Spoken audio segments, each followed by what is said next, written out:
ஊடக நண்பர்கள் அனைவருக்கும் வணக்கம். எல்லாரையும் சந்திச்சதில் ரொம்ப மகிழ்ச்சி. நான் எல்லா மேடையிலையும் பயமில்லாமல் பேசிடுவேன், நகைச்சுவையாக பேசிடுவேன். அந்த நீங்கள் கேட்குற 30 நிமிஷத்தையும் அந்த எப்படி போச்சு இந்த நேரம் இல்லாமல் கூட நான் பேசலாம். ஆனால் எங்கள் ஸ்கூல் வாத்தியார் முன்னாடி உட்காந்துருக்காரு. எங்கள் டீச்சருக்கு முன்னாடி நான் எப்படி பேசுகிறேன்னு தெரியலை. உங்களை எப்படி என் தம்பியை எப்படி சினிமாவுக்குள்ளே கொண்டு வந்து இவ்வளோ பெரிய உயரத்தில் அவர் இருக்காருன்னா அதுக்கு ஒரு பேசிக்கான ஒரு காரணம் எங்கள் டைரக்டர் சுந்தர் சி சார். அதே மாதிரி தான் என்னை 97 என்னை அசிஸ்டன்ட் டைரக்டராக யாருமே என்னை சீந்தலை, யாருமே என்னை சேர்த்துக்கலை. 7 வருஷம் ஒரு அசிஸ்டன்ட் டைரக்டராகவே அலைய முடியுமா சொல்லுங்கள். ஆனால் ஃபஸ்ட்டு படம் அருணாச்சலத்தில் எங்கள் சார் தான் என்னை சேர்த்துக்கிட்டார். அதுக்கப்புறம் அவர் என்றைக்குமே என்னை விட்டு போன்னு சொல்ல, போய் படம் பண்ணுறான்னு சொல்லுவார். ஆனால் அடுத்த படத்துல எல்லாம் நீ வேண்டாம் அப்படிலாம் சொன்னதே இல்லை. நான் தான் அவர்கிட்ட சொல்லாமல் ஓடி போயிட்டேன். இந்த படத்தில் பற்றி பேசணும்னா, ஃபஸ்ட்டு ஒரு நாள் நான் தம்பி எப்போ பார்த்தேன்னா, எங்கள் டைரக்டர் கூட பார்க் ஹோட்டலில் எல்லோரும் உட்காந்து சாப்பிட்டுக்கிட்டு இருந்தோம். அப்போ கொஞ்சம் லேட் ஆகிடுச்சு, 1 மணி ஆயிடுச்சு. என்கிட்ட கார் இல்லை. அண்ணே நான் உங்களை இறக்கி விடுறேன் அப்படின்னாரு. என்னை கொண்டு வந்து 1:15க்கு நைட்டு வீட்டில் கேகே நகரில் இறக்கி விட்டு போனார். நான் மறுநாள் கேட்டேன், என்னை எப்படி உங்கள் கூட நான் பழக்கமே இல்லைன்னு. என்னை ரொம்ப பிடிக்கும்னு என்னார்.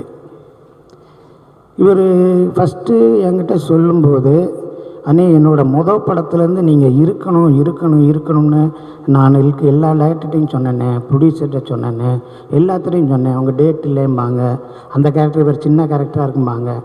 யாருமே உங்களை உள்ளே இழுக்கிறதுக்கு அது சப்போர்ட்டிவாக இல்லைண்ணே. அவர் டேட் இல்லைன்னு சொல்கிறாரு, அவர் அந்த காசு கேட்குறாரு, இதுன்னு சொல்லி எல்லாமே சொன்னாங்கண்ணே. இன்றைக்கி நான் முடிவு பண்ணுற இடத்துல இருக்கேண்ணே, நீங்கள் வரணும்னேன்னாரு. அதுதான் ஃபஸ்ட்டு என்கிட்ட சொன்னது. நான் முடிவு பண்ணுற இடத்துல இருக்கேண்ணே, நீங்கள் இல்லாமல் போக மாட்டேன் ஷூட்டிங்னாரு. எல்லா பேரும் ஷூட்டிங் வந்தோம்னா டைரக்டர் அங்கே போய் ஸ்பாட்டில் போய் பார்ப்போம், அசோசியேட் சீன் சொல்லுவாங்க. ஃபஸ்ட்டு கேரவனில் உங்களுக்கு ஓகே வேணே, காலையில் சாப்பாடு வந்துச்சா, ரூம் எப்படி இருக்குது, கம்ஃபர்ட்டாக இருந்துச்சா, வேறு எதுவும் பிரச்சனையானே, எதுன்னு கேட்டுக்கிட்டே இருப்பார். அப்புறம் நட்டி சார் நிற்கிறாரு, எல்லாத்தையும் பார்த்து நின்றுக்கிட்டே இருக்கையில் நான் எல்லோரும் கூட ஈஸியாக பழகிடுவேன், பேசிடுவேன். நட்டி சார் உங்களை பார்த்தா எனக்கு பயமாக இருக்குது, நான் ஏதாவது சொன்னால் கோச்சுக்கிறீங்களாம்பார். அவர் ஐயா, நான் சொன்னேன், எங்களை விட அந்த ஆள் தான் நல்லவர், நாங்கள் தான் கிரிமினல், அவர் ரொம்ப நல்லவர், அவர்கிட்ட எது வேணாலும் சொல்லுங்கள் அப்படின்னு சொன்னேன். ஸோ ஒரு ஹீரோ ஓப்பனிங் சாங் முடித்தோடனே அப்பா அம்மா மீட்டிங்கு, அப்புறம் வில்லன் இன்ட்ரோடக்ஷனு, அவங்க கூட ஃபைட்டு, அப்புறம் ஹீரோவுக்கு ஒரு ஃப்ளாஷ்பேக்கு, அதுக்கப்புறம் அப்படி போய் இன்ட்ரோ பிளாக்கு, அதுக்கப்புறம் அவன் எங்கே போனேன் ஈஸியாக 10 நிமிஷத்தில் கதை பண்ணி படம் பண்ணுறதை விட்டு போட்டு கடைசி உலகப்போர் எவ்வளோ ரிஸ்க்கு பாருங்கள். ஃபஸ்ட்டு வேர்ல்டு வார் எப்படி நடந்துச்சுன்னு தெரியல, செகண்ட் வேர்ல்டு வார் எப்படி இருந்துச்சு இல்லை, தேர்டு வேர்ல்டு வார் வரப்போதா என்னன்னு தெரியல, நம்ம இந்தியா சந்தித்தது எத்தனை வாருன்னு தெரியல. கடைசி உலகப்போர் எதை நோக்கி, என்ன ஏது, இதுக்கு சரியான தீர்வு சொல்லிடுவோமா, இது பெரிய ரைட்டர்ஸ் பின்புலாக இருக்கா, பெரிய இது ரீமேக்கா, ரெஃபரன்ஸுக்கு இங்கிலீஷ் படத்தெல்லாம் பார்த்து எடுத்துருக்குமா, எதுவுமே இல்லாமல் நான் எடுக்கிறேன் பார், நீ பார் அப்படின்னு சொல்லி இந்த முயற்சிக்கே தம்பிக்கு ஒரு சல்யூட் அடிக்கணும். இது ஒரு என்னங்க, நீங்கள் ஒரு காசை சம்பாரிச்சோமா, ஒரு இடம் வாங்கி போட்டோமா, ஒரு ஃபார்ம் ஹவுஸ் கட்டினோமா, அங்கே ஃபாரின் போனோமா, அங்கே போனோமா, இங்கே போனோமான்னு சுற்றாமல் நீங்கள் பாட்டுக்கு சம்பாரித்த காசெல்லாம் தூக்கி போட்டு சினிமா படம் எடுத்து டீமை வச்சு ஒரு ஆளை வச்சு கஞ்சி ஊற்றுறதே கஷ்டம்.